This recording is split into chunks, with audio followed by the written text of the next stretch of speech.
Voici 5 erreurs qui maintiennent les entrepreneurs afro-descendants ou noirs dans la pauvreté au Canada. Écoute bien ces 5 erreurs et fais l'effort de ne jamais tomber dans ces erreurs. Sinon, tu vas travailler, tu vas t'épuiser et tu n'auras pas le fruit de ton travail. La première erreur, c'est de vouloir tout faire seul. La plupart des entrepreneurs afro n'aiment pas déléguer, n'aiment pas recruter lorsqu'ils sont au Canada. La plupart du temps, les gens vont te dire ça coûte trop cher. Sauf que penser que ça coûte cher veut aussi dire que tu ne penses pas comme un CEO, tu ne penses pas comme un créateur de richesse. Pour ceux qui ont un peu fait des lectures dans l'entrepreneuriat ou alors ont fait des écoles de commerce, ont fait des MBA, ont étudié un peu la création de richesse à travers le véhicule de l'entrepreneuriat, on va vous dire que lorsque tu crées une entreprise, ce n'est pas pour toi-même devenir un salarié ou alors rester dans les tâches opérationnelles de cette entreprise.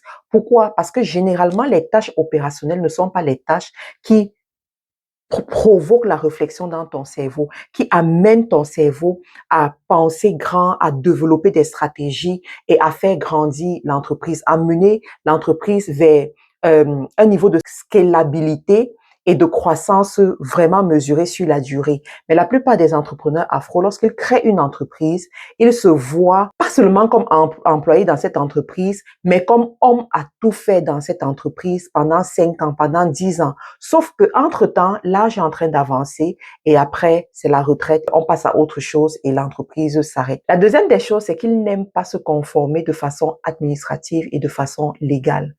Je ne peux pas compter le nombre de fois où j'ai vu des personnes extrêmement brillantes ici au Canada, douées dans un certain domaine, mais vouloir tout faire à la maison sans jamais créer une société, sans jamais déclarer leurs revenus comme ils perçoivent ces revenus, tout simplement parce qu'ils disent qu'ils ont peur des taxes, ils ont peur des impôts. Sauf que nous sommes dans un système capitaliste où déjà tout, rien ne se cache, voilà, dans ce système. Si l'administration veut savoir ce que tu fais, l'administration saura ce que tu fais. Si l'administration veut traquer tes entrées, l'administration traquera tes entrées.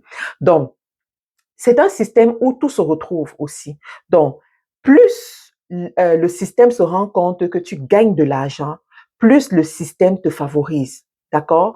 Plus le système se rend compte que il y a des entrées, que ton activité est en train de tourner, plus le système te favorise. Je prends un exemple. Si tu as une société, voilà, et on se rend compte que tu achètes régulièrement de la marchandise, tu vends cette marchandise, l'argent rentre, même si tu n'as pas un bénéfice important, est-ce que tu sais que la banque est beaucoup, ou les institutions financières sont beaucoup plus aptes de te faire un prêt, voilà, même avec des taux d'intérêt faibles. Pourquoi? Parce qu'ils savent que ton activité est en train de tourner et tu as besoin de la trésorerie pour faire avancer cette activité. Donc ça, c'est un avantage et très souvent, la communauté afro ne se rend pas compte de ça, a peur. La troisième erreur, c'est de manquer de clarté dans son positionnement ou choisir un mauvais positionnement. La plupart des business afro au Canada, ce sont des business qui veulent servir la communauté africaine. Donc, quelqu'un va créer son entreprise, il va dire, cette entreprise est conçue pour aider les immigrants africains, pour aider les Africains. Sauf que le Canada, c'est un pays qui regroupe plusieurs personnes venant un peu de partout. Donc, se concentrer uniquement sur la communauté africaine, pour moi, c'est se limiter et c'est laisser une bonne part du marché. Parce qu'au Canada, tu as les Canadiens, voilà, tu as les Européens, tu as les Asiatiques, tu as les Africains. Et de tout ce groupe que je viens de citer, les mauvais payeurs, ce sont les Africains. Je ne suis pas ici pour dénigrer les Africains, excusez-moi, mais je suis ici pour ouvrir nos yeux sur certaines réalités et nous amener à faire les choses différemment. La quatrième erreur, c'est de négliger l'importance du marketing.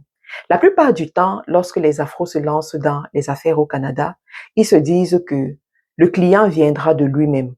Ou alors, ils vont parler de leur business dans les groupes WhatsApp de la communauté, dans les groupes Facebook de la communauté, et puis c'est bon. C'est sûr qu'en faisant ça, ils ont un client, 2 clients, 3 clients, et ils se disent, c'est bon, jusque-là, ça va, j'ai quand même des clients, ça va. Sauf que il y a un grand marché qu'ils sont en train de laisser. S'ils pouvaient tout simplement apprendre les stratégies marketing, apprendre à faire la publicité, apprendre à être visible, déjà même organiser ce business-là pour que ce business-là soit attrayant, et capitaliser sur la visibilité pour aller chercher plus de clients, ils auront plus d'argent. C'est la raison pour laquelle je vous dis, formez-vous dans le marketing. Apprenez le marketing digital, par exemple. Nous avons des écoles de formation qui vous aident à comprendre comment fonctionne le marketing digital, comment faire la publicité sur Facebook, sur TikTok, sur Instagram, comment utiliser les réseaux sociaux pour aller chercher plus de clients, quelle que soit votre industrie. Et le Canada est un marché extrêmement puissant pour vous permettre d'aller avoir plus d'argent, plus de clients. La cinquième raison qui fait en sorte que les entrepreneurs afro ne réussissent pas au Canada, c'est que ils ne savent pas bâtir un réseau à l'extérieur de leur communauté.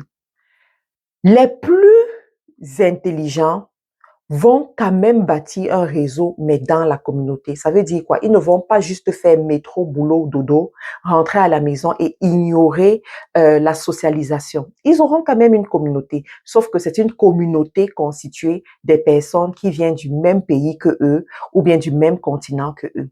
Sauf que quand tu es au Canada, tu dois t'ouvrir à d'autres communautés. Tu dois connecter avec d'autres communautés. Tu dois manger ce que les autres communautés consomment, par exemple.